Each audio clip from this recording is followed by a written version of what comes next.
Hey guys, it's me Kumari Bhavna, and in this video we are going to read about the shake test. The most common question which is asked is what is shake test? हम लोग shake test करते किसके लिए हैं? Free sensitive vaccines वो check करने के लिए करते हैं कि free sensitive vaccines have they freezed or not? Means free sensitive vaccine अगर freeze हो गया यानी कि वैक्सीन खराब हो गया यानी कि हमको उसको डिस्कार्ड करना पड़ेगा. It also means that the free sensitive vaccines have been exposed to temperature below 0 degree Celsius. तो हम लोग शिक टेस्ट में करते क्या सब. Example of free sensitive vaccine are hepatitis B, DPT, TT. So अब हमको चेक करना है कि शिक टेस्ट करते कैसे हैं.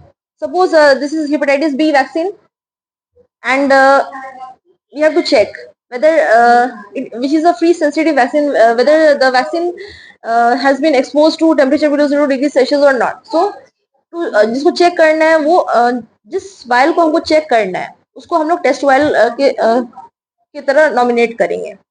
देन हम लोग अब कंपेयर करने के लिए तो हम लोग को सेम लेवल पे कंपेयर करना होगा ना. तो हम लोग क्या करेंगे, इसी वैक्सीन का सेम कंपनी का सेम बैच का हम लोग एक और वायल लेंगे from the same batch and from the same manufacture company from the same lot.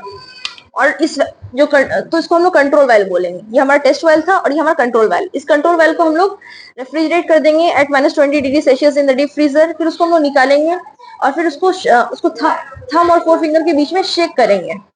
हम लोग दोनों वैक्सीन को शेक करेंगे. शेक करने के बाद फिर हम लोग उसको फ्लैट सरफेस पे रखेंगे एंड ऑब्जर्व करेंगे फॉर 30 मिनट्स.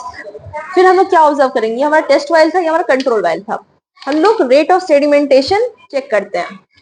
तो रेट ऑफ सेडिमेंटेशन अगर test vial if the rate of sedimentation, so how will conclude that the shake test has passed or failed?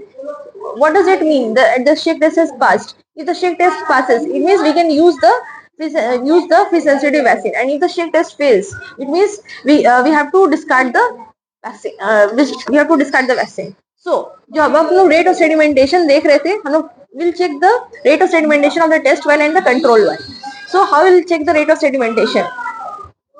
We will see if the rate of sedimentation of test vial is slower than the control vial, it means that the shake test has passed and we can use this test vial, we can use this vaccine. And if the rate of sedimentation of the test vial is faster or equal to the control vial, it means that the shake test has failed and we have to discard the vaccine. That's all. Thank you.